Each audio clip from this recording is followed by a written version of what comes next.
Hey there, today we're gonna be making gluten-free pork schnitzel. Now, all that is a gluten-free breaded pork chop.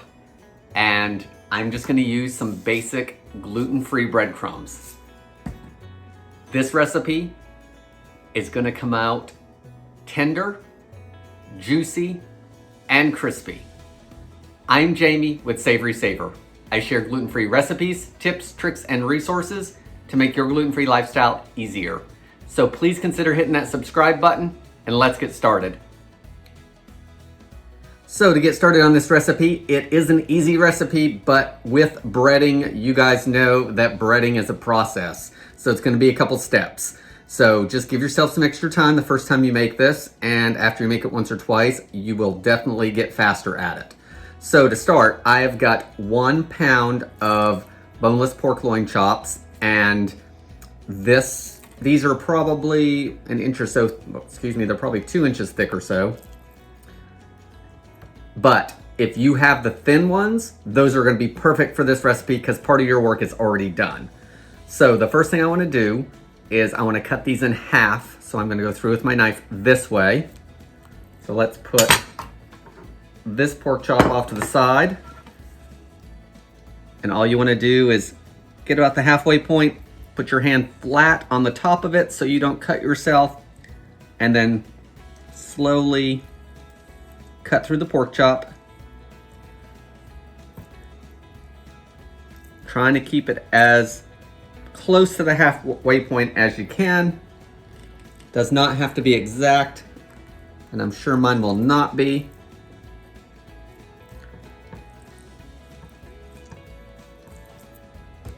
So there we have 2, not too bad. We want to do the same thing with the second one. If there's a little bit of fat on those chops, you can leave it because it's going to kind of melt into everything and just give it a little more flavor.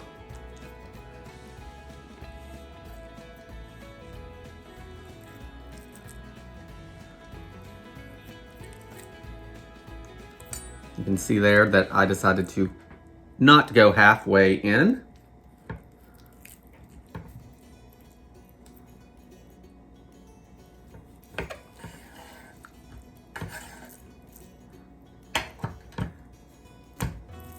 So that one was not as neat as my first one, but it's still all gonna work out. Cut that little bit of fat off. So step 1 is done. If you've got thin cut chops, your step 1 is already done. So let's move on to the next step. Now that we have our pork chops cut down a little bit, we need to flatten them even more. So we want these to be between 1/8 of an inch and 1/4 inch in thickness because they're gonna cook up super fast and get crispy. We don't wanna overcook them, which I have not done yet, thankfully. And I don't think you will either because they cook so quickly, you can't screw it up. So let's get these pounded out even more. So what I like to do is use plastic wrap. I do it directly on my counter. You use a cutting board or whatever's best for you, but I like the counter because it doesn't have any give. And if I use a cutting board, then my cutting board gets to bouncing all around. So I'm gonna put out some plastic wrap. So I have a piece of plastic wrap that is all one piece, longer than I need because I'm gonna fold it over. That's what works best for me. You want to use the flat part of a meat mallet or a heavy fry pan, whatever you have will work. I just like to put it somewhere where I know I can fold it over. You don't want to go all the way to your fold because you want it to be able to spread. And guys, I'm going to speed this up and mute all the hammering because you don't want to hear that. So let's start taking these, making them flatter, and I'll show you what they look like.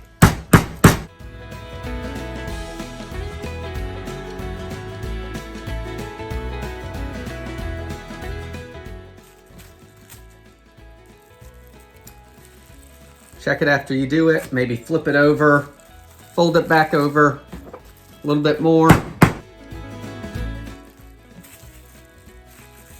This one looks pretty good to me. See how thin it is? It's made it a lot bigger than it was. Guys, 1 piece of plastic wrap usually is plenty for my recipe. I usually don't have to get another piece. And using the flat part means that you're not going to tear it or shouldn't tear it. So I've got 3 more over here. So I'm going to get those done and we'll keep moving.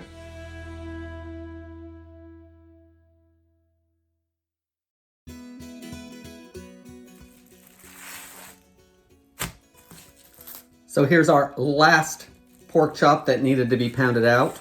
We've got it nice and thin, and it's actually bigger than the first couple I did, but it's all gonna cook up nicely. We just may have to do 1 in a pan instead of 2 in a pan when we start cooking them off. But next, we need to get these breaded. So I'm gonna clean my counter up and be right back. So let's move on to the breading. So I've got 3 different containers. They are large enough for each of those pork chops to fit in. So you want to make sure you have something big enough for the pork chops and find something shallow. It'll make it easier to bread. The other thing is I have a cooling rack on a cookie sheet. And what we want to do is after we bread these, we want to chill these for about an hour in the fridge. That's going to help that breading dry out a little bit and stick to the pork chops so it doesn't all fall off when you go to cook them. You don't have to do this step, but they come out better if you do. So definitely try to make some time to pop these in the fridge for a few minutes. So to my first dish, I want to add some cornstarch. If you have reactions to cornstarch, try using potato starch or tapioca starch and see if that works the same. I want to take about a 1/4 cup of it. I'm going to put that in there. And if you're like me, sometimes you have to make more, so don't put that away just yet, just in case. We want to season up our cornstarch because we want everything to have some flavor. So I'm going to use a teaspoon of seasoned salt. And if you only have regular table salt, that'll work fine. I'm going to add a teaspoon of garlic powder. And I'm going to add a 1/4 teaspoon of black pepper.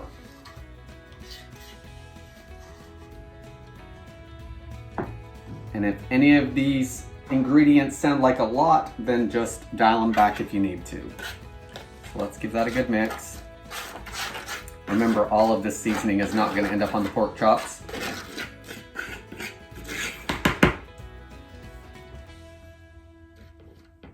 Okay, to our next shallow dish, we're going to add 1 egg and 2 tablespoons of milk. If you don't have milk but you have half and half, use that. If you don't have dairy milk, try almond milk or coconut milk or whatever milk you have. You could even use a little water. So let's get that blended. Once you have your second one, we can move on to the final one, which is our breadcrumb mixture. I'm going to use a cup. If I need more, I'll make it. Sometimes I do, sometimes I don't. And I'm just using, these are the Target Good and Gather gluten-free breadcrumbs. They work good for this. Use whatever gluten-free breadcrumbs you like. And it looks like I'm going to need to grab my other container.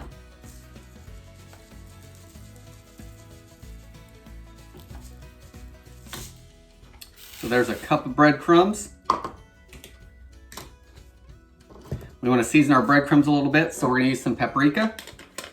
And you want to use about a teaspoon to a teaspoon and a 1/4, so let's just do a heaping teaspoon of it. It's going to add some color and a little bit of flavor.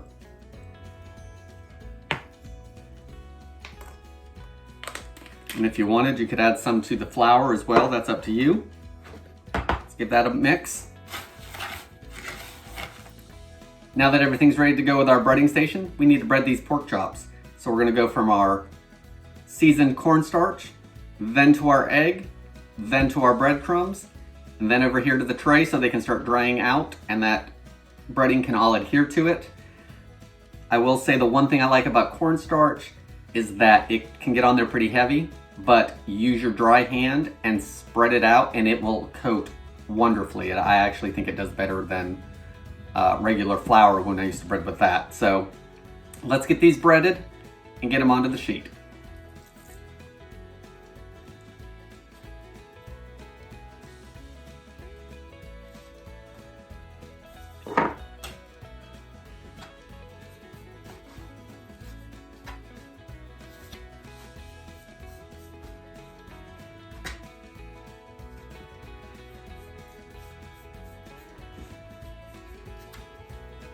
take off any excess into the egg.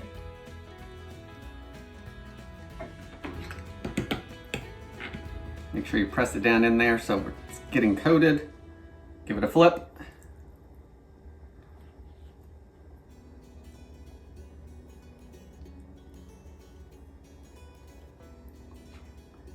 Get it coated, and if you have a dry hand, a lot of times what I like to do is try to get a handful of breadcrumbs ready. That way there I can move it over to here, and then I can sprinkle the top and that'll start coating it, so hopefully it doesn't stick as much to my hands.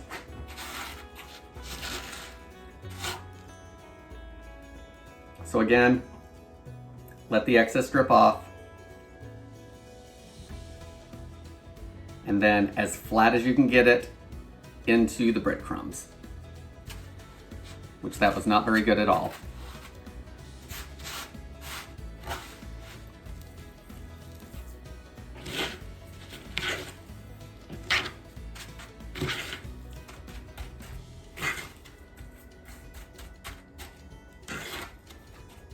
And now that we have breadcrumbs on the top, the goal is to hopefully keep this one dry. So spread it back out, put it on again, get anything you missed, press it in.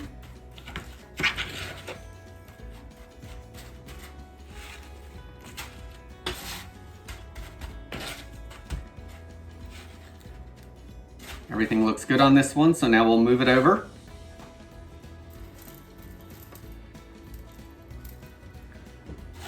And we've got 3 more to do. Guys, make sure after you bread each chop that you kind of spread everything back out. So get your cornstarch back in the middle and your breadcrumbs in the middle, so you get a better chance of coating that pork chop, the next pork chop, evenly.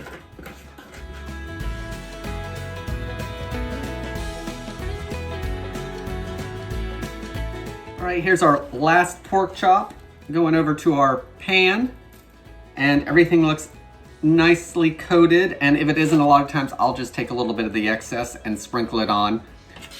I could probably have gotten away with 3/4 of a cup of breadcrumbs, but you never know. And I will say that this drives me crazy because I feel like there's a lot of waste here, but breading is something you're always gonna have a little bit of that with.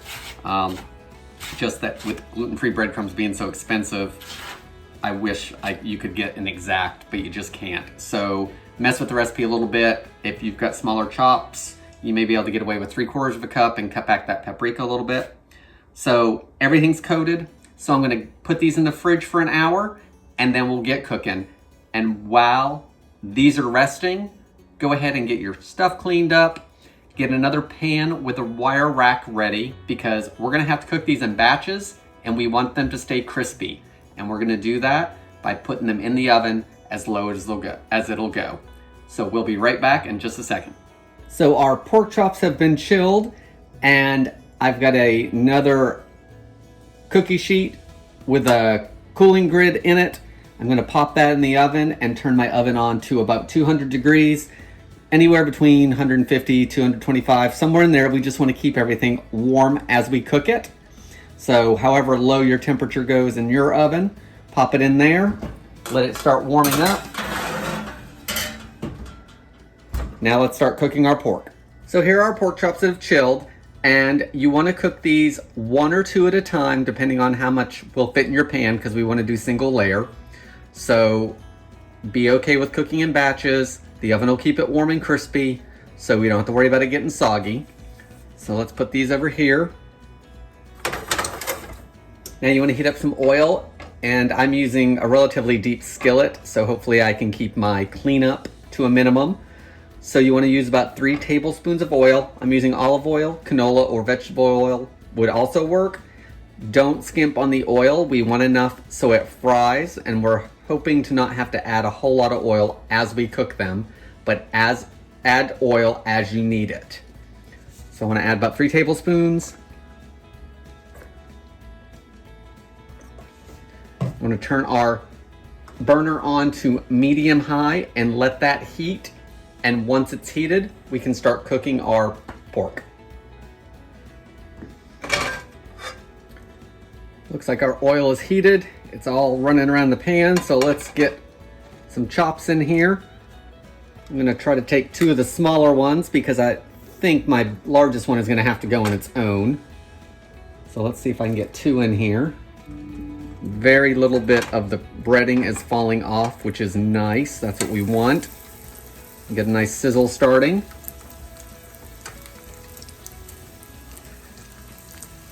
They're both in there, so that's good. We're probably gonna need a little more oil as we go.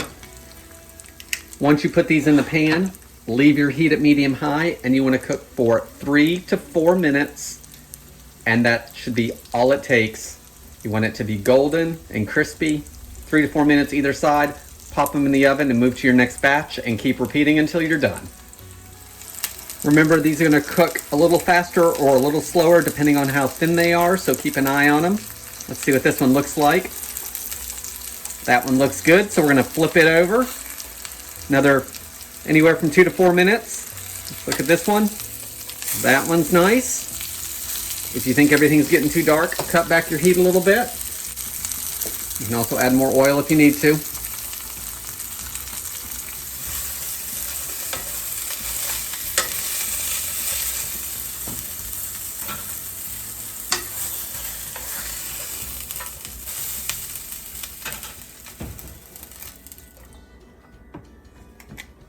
I'm going to do the next one on its own.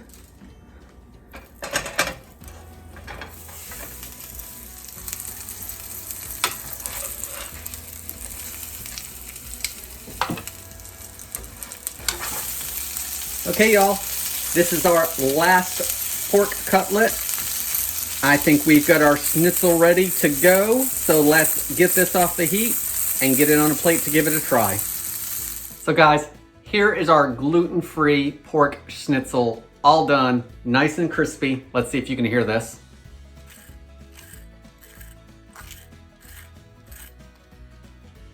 That's because we cooked it up in the fry pan, popped it in the oven to stay warm on a cookie sheet with a cooling grid on it to make sure the heat's circulating all the way around and it's not getting soggy. So I've got a little piece cut here. Lemon is traditional to squeeze over the top. Of course, you don't have to do that if you don't want. My wife doesn't do it, and we don't normally do it unless I have a lemon in the house. So let's give it a taste.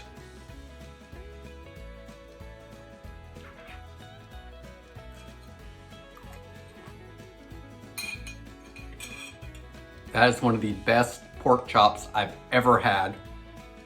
Plenty of seasoning in it. It's cooked through. It only took a couple minutes on each side because it's so thin. That's gonna keep it juicy and tender. The lemon juice brightens it up even more. A little bit of parsley on top if you want. For reheating these, I like using the air fryer. Pop the air fryer on to anywhere between 375 and 400. Let it preheat for a minute. These only take 3 to 5 minutes probably to heat through. You'll see them start sizzling again, and they're almost as good as the first day you ate them. If you're not using the air fryer, pop them in the oven, heat them up that way. You probably don't want to put these in the microwave unless you have to, because of course they're gonna get soggy. Guys, I hope you give this gluten-free pork chop recipe a try. I think it's one you're gonna wanna make whenever you can. It is a little bit of time in it with, having to pound the meat out flat and letting it rest in the fridge, but it's well worth it. Guys, please leave me any comments below. Thank you for watching. Again, please consider subscribing so you don't miss any future videos, and I hope to see you on the next one.